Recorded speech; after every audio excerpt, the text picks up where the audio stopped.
Good evening, I'm Jeff Ferrell. It's election night in Louisiana and the results are in. There had been some people that strongly opposed this, mostly because there weren't very many, if any, meetings about the schools that were going to open and be built, the schools that were going to close, this whole issue of transparency. Did anybody actually press him on that during the news conference? The novice that would be watching this interview might go, look, they just made it legal. Well, why do those other cases matter? What would be a nightmare scenario in terms of how long this could drag out? All you're going to get with Mayweather is a tactician. He's going to run from you and he's going to tag you and then run away some more. Maybe you can help solve the mystery. Aliens. Yeah, that's kind of what yeah, something about a probe, hashtag, yeah, it's not good. It's not good, whatever it is. Freaky. Interesting, at least the skies were clear for the sighting, right? Yes, that's so true. Perfect Will it video continue? of that. We begin tonight with an internal power struggle at an Arklatex church that quickly turned into a law enforcement issue during Sunday services. This all unfolded this morning at the Greater Green Hill Baptist Church. This issue is far from over. Chapman told Nicolette that he plans to file a lawsuit against the people who filed the criminal complaint against him and the Marshall Police Department as well. Tonight, he's out on $500 bond. Police shot and captured escaped inmate David Sweat today. Authorities say the escaped inmate is alive and being treated at a hospital. Andy Rose reports. Authorities say New York State Police Sergeant Jay Cook is the officer who spotted and shot David Sweat. According to hospital officials, Sweat is being transported to Albany Medical Center for further treatment.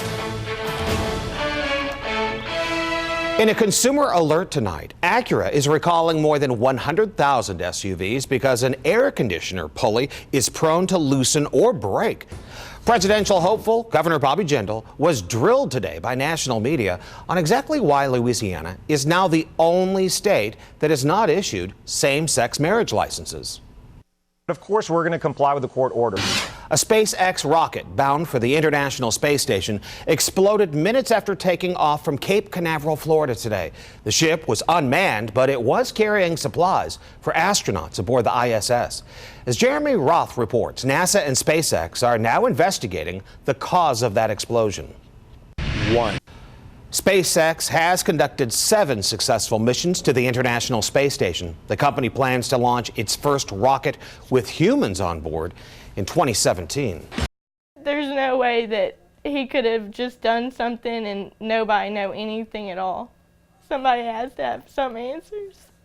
Samantha Rubio is talking about her biological father, former Barksdale Airman Jesse McGay. On the night of January 27th, 1999, Corey Rubio had gone to visit McGay, her ex-husband, at Barksdale Air Force Base to talk about a custody hearing the next day. No one has ever seen Corey since. A police officer later found Corey's abandoned car across the Red River at the Stoner Boat Launch in Shreveport. The missing persons case turned into a murder investigation, with Jesse McGay as the prime suspect. Police later said no one could confirm or deny his alibi, and the case went unsolved. That left Corey's mom and dad to raise her 2 daughters, Samantha and her half-sister Sarah, seen here in 2009.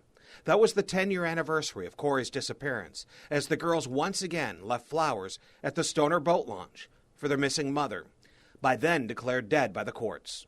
As Samantha got older, she decided to begin a real intense search for more information about what happened to her mom, Corey Rubio.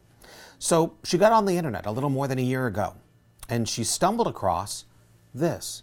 It's an obituary for her biological father, Jesse McGay. All she could ever find out was that McGay had died in Ecuador, reportedly from head trauma, while possibly working in the oil service industry. It wasn't a relief because now it's like we can't do anything about my mom's case. Over the years, reports circulated that McGay may have all but confessed to Corey's murder to several people after moving away, but it was never enough for an arrest. But Corey's mother, Susan, refuses to give up hope in finding her daughter's remains. There's got to be someone, somewhere, that knows exactly what happened on that night. On the mean streets of Shreveport, fights like this are being recorded and then downloaded to social media sites like YouTube. We asked some members of the public why people might post these videos. I guess to get likes and let people know that they don't want not to be messed with. So the world can see, I guess. So everybody can see who win and who lose. What people may not know is that just being at such a fight can be illegal. You have juveniles fighting, you're standing around watching, you can be charged for contributing to the delinquency of a minor if you're over 17 or older.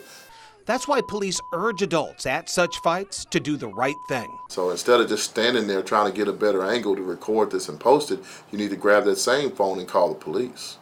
Police say some of the girls and women seen in such fights claim the other person just showed up at their home to fight them and feel like they didn't really have a choice. If you're inside your residence and someone is standing out on the street beckoning for you to come out into the street and brawl with them, if you go out there and do that, then again, you are going to jail, period, because you can call the police and we can come out and we can take care of that. Ultimately, we're told that the biggest fear when it comes to these recorded fights found on some social media sites is that it could eventually lead to an escalation in violence.